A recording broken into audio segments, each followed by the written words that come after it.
I and my husband tried for 5 years to get pregnant. Testing eventually revealed I have eggs of steel, and without medical help I'll never get pregnant. So that's what we did. Gave our samples, 1 petri dish, and 9 months later I have 2 beautiful fraternal twin boys, Jack and Adam. Thing is, Jake has a condition. Without going into detail, requires a shot once a week. Once he is older he can take pills. I went back to work and mother-in-law offered to watch the babes. She's wonderful. I trust her 100%. They were 9 months. Now 16 months. During this time she would give his injection as we had a schedule. 10 a.m. before snack and nap. Worked very well until a month ago when she gave the shot to the wrong kid. Now they may be fraternal but they look identical. I'll be honest, my husband and I even mix them up sometimes. Everyone does. She immediately noticed her mistake, called 911, and they were transferred to hospital. By the time I got there Adam had been given the reversal agent and they were both happily sipping on juice, loving the attention. We went home the same night told to push fluids. He was never in danger.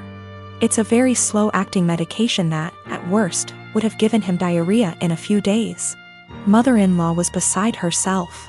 I tried to ease her worry but she refused to babysit, so to daycare they went.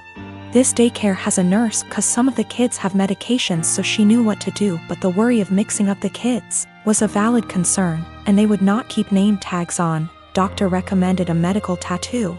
Explained they tattoo a freckle, no bigger than the end of a pencil eraser, on an area of skin that's easily seen while the child is under mild sedation, similar to dental offices. Because of the area it usually fades in 2 to 3 years, but by then they should have developed more personal features, and may not need it redone. So after discussion with my husband we did it. He has a 2 mm brown freckle on his earlobe. From entering the office to leaving it took 30 minutes. Never felt a thing. Mother-in-law lost her shit the second I mentioned a medical tattoo. I tried to explain but she just freaked out, so I put both kids on the floor and told her to pick up Jack and find the tattoo. She picked up Adam, so I handed her Jack and after 20 minutes still couldn't find it. Stripped him to his skivvies. I finally pointed it out and she went, "That's just a freckle," I just said. My point exactly. Adam doesn't have a freckle there. So that's how daycare can tell them apart. She's still pissed and ranting. Once I explain to others and they fail to find it, they understand, but they still think I went too far in tattooing my child and altering their body. I believe I took the necessary precautions recommended by the doctor, and the tattoo will fade with sun exposure, and as he grows, by the time he's 5 it probably won't even be visible, or it'll just look like a faded freckle.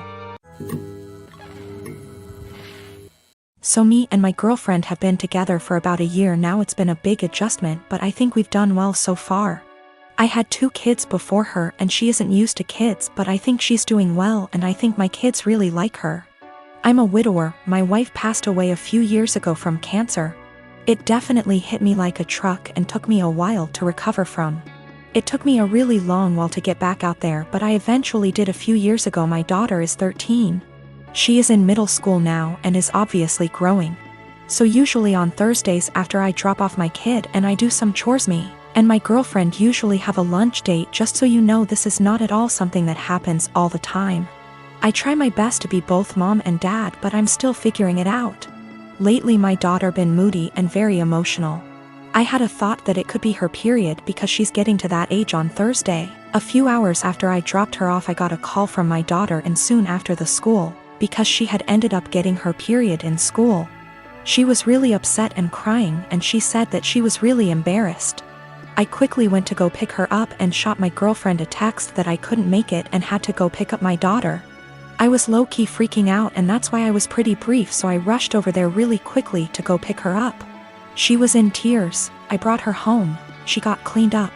My girlfriend came home while she was in the shower and I explained the situation, but she was still mad. I really wasn't expecting her to be mad. I don't really feel that I stood her up. I still sent her a text.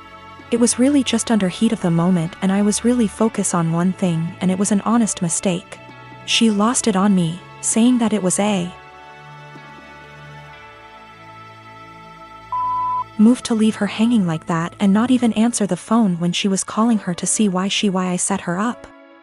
I never received a call from her. If she did, I triple-checked. I said I apologize for that, but I was in a rush to go to the store before I went to go pick up my daughter, and I was just focused on one thing. She said that it wasn't an excuse to stand her up. She said that it was just a period. The school gets her a change of clothes and a pad, they have it there, and it wasn't an excuse to be so disrespectful because she was taken care of. I tried saying that she probably just wanted to be in the comfort of her own home and she was really embarrassed, so I should go pick her up. She's still really upset at me, but I really don't get why, given the circumstances, I feel like this was justified. Then I stopped arguing with her to go check on my daughter because she was out of the shower. Me and her talked and everything, and now she's okay. I am 33, female. Don't think I'm in the wrong here, but the way my neighbors reacted to me has me second-guessing myself. A few days ago I woke up at 8:30 a.m. and was about to let my large dogs out into my fenced backyard.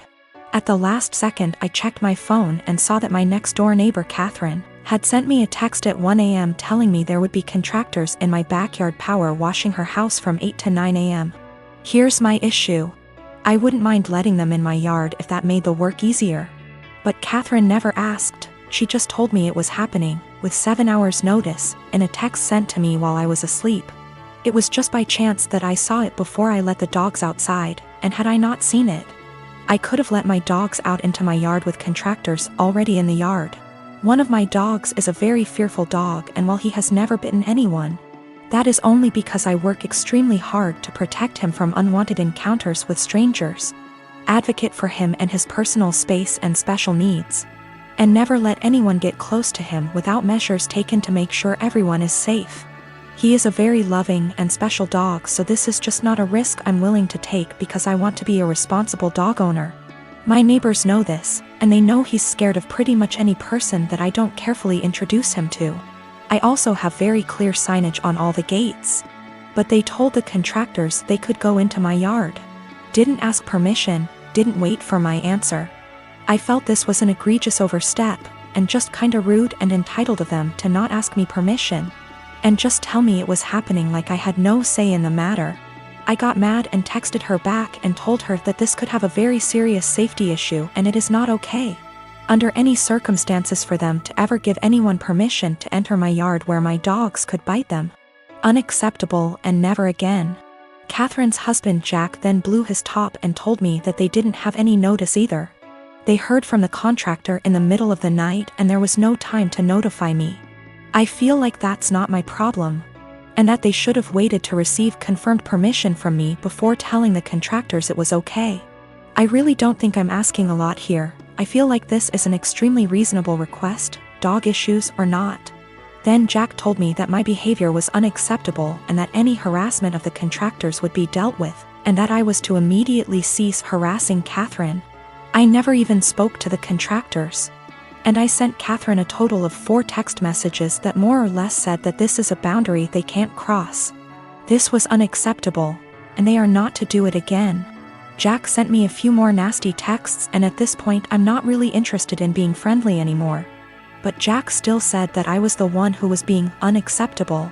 Jack just yelled at me from his balcony to tell me that the painters will be coming back multiple times this week and he doesn't know when, so I am calling the company first thing tomorrow and explaining the situation to them. I am installing gate locks this afternoon. I am a 33 years old female, and I found out that my ex-husband 37 male was cheating on me when I was 7 months pregnant with our son. I got a divorce and we share custody of our 3-year-old son. My ex-husband's girlfriend tried to get involved in my parenting several times. She even commented on my son's name, implying that we should agree on a name we all want, not just what I wanted, and tried to dictate what he should and shouldn't have. As a result, she started throwing stuff of his that I paid for myself. Honestly, it's frustrating because I'm barely getting by with the money I have and cannot afford to buy replacement for all the stuff she throws put, but my ex-husband says it's her house and she gets to decide what can and can't enter. I made a crochet blanket for my son with his name on it. This blanket is special to me, and the tools I used to be able to make it cost me money. Not to mention the time and effort it took to get it down. I sent my son to stay with his dad days ago, and he wanted to take the blanket with him to sleep with it. I don't know exactly what happened, but when I came to pick him up he told me his dad's girlfriend took it away from him and threw it out, leaving him with no blanket to sleep with at night as punishment for him for not accepting the one she offered. I was furious. I called his dad, but he hung up on me. I sent him a text explaining the situation, but he texted back telling me that I should stop the drama and go look for a job if I have so much free time on my hand, instead of picking on his girlfriend. I felt frustrated. I visited his family, who are good to me, and told them about what their son's girlfriend did. Now it's worth mentioning that she's been working hard for their approval and to get on their good side. They were shocked to know about what she did. They all flipped out on her and started calling her out. My sister-in-law took it further by putting this on social media, which made other family members see what she did. My ex-husband called me yelling about my pathetic attempt to turn his family against his girlfriend. I could hear her freaking out in the background while he was lashing out at me, saying I ruined every chance she had to have a good relationship with her future in-laws. I hung up and felt absolutely horrible, even though I was just venting to his family about what happened and felt frustrated. I'm not sure anymore, since the whole family aren't speaking to her, that might have a lasting impact on their relationship with her.